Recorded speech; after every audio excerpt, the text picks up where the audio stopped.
सोलापूरमध्ये आमदार गोपीचंद पडळकर यांच्या कार्यकर्त्याचं अपहरण प्रकरण आणि या प्रकरणी काही महिन्यांपूर्वी झालेल्या मारहाणीचा बदला घेण्याकरता अपहरण करून केलेल्या हत्येचा प्रयत्न असं म्हणत या सगळ्यावर टीका करण्यात येते। शरणू हांडे असं अपहरण झालेल्या गोपीचंद पडळकर समर्थकाचं नाव आहे, तर अमित सुरवसे असं अपहरण करणाऱ्या आरोपीचं नाव आहे। ज्या व्हिडिओमुळे शरणू हांडे याचं अपहरण झालं तो व्हिडिओ हा समोर आलेला आहे। पडळकर समर्थक असलेल्या शरणू हांडे यांना आरोपी अमित सुरवसे याला 3 महिन्यांपूर्वी मारहाण केलेली होती। या मारहाणीचा राग मनात धरून आरोपी अमित सुरवसे यांना पडळकर समर्थक शरणू हांडे याचं अपहरण केलं। आरोपी अमित सुरवसे आणि त्याच्या साथीदारांना अटकही करण्यात आली आहे।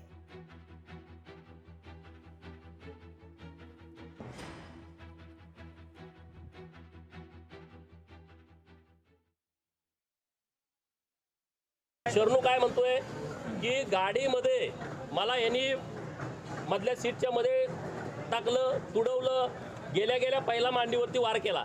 मांडीवरती त्याच्या जखम आहे, त्यांना आता डॉक्टर साहेबांनी टाके वगैरे टाकलेले आहेत आणि त्याला पूर्ण मारून टाकायचा प्लॅन केला आहे। त्यांच्याकडे जे काही साहित्य सापडलंय ते म्हणजे अमानुषपणे त्याची हत्या करायची, त्याचे व्हिडिओ करायचे, अशा पद्धतीची माहिती मला आता मिळते आहे। याच्याबद्दल अधिकृत पोलीस याबद्दल बोलतील, परंतु माननीय CP साहेबांना माझी विनंती आहे की या प्रकरणामध्ये जे आरोपी आहेत त्याचं मूळ शोधा। कधी कोणी जर कायदा व सुव्यवस्था हातात घेत असेल तर त्याला आम्ही कधीही पाठिंबा करत नाही, देत नाही।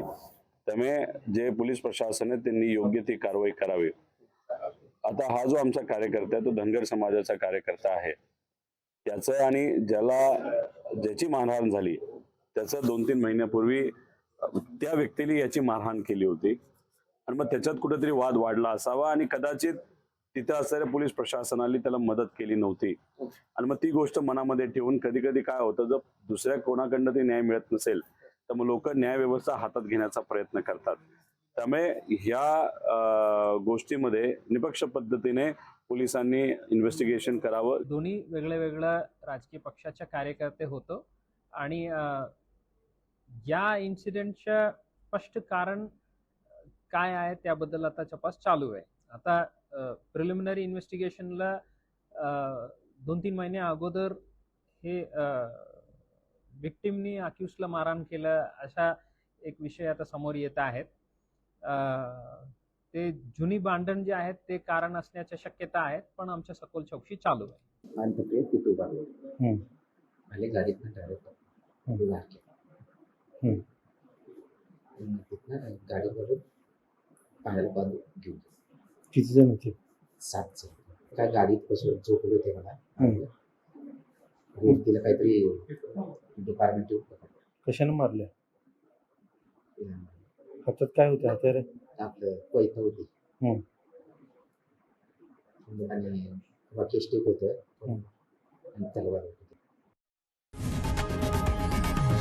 लोकशाही मराठी ऐका, पहा, जागरूक रहा।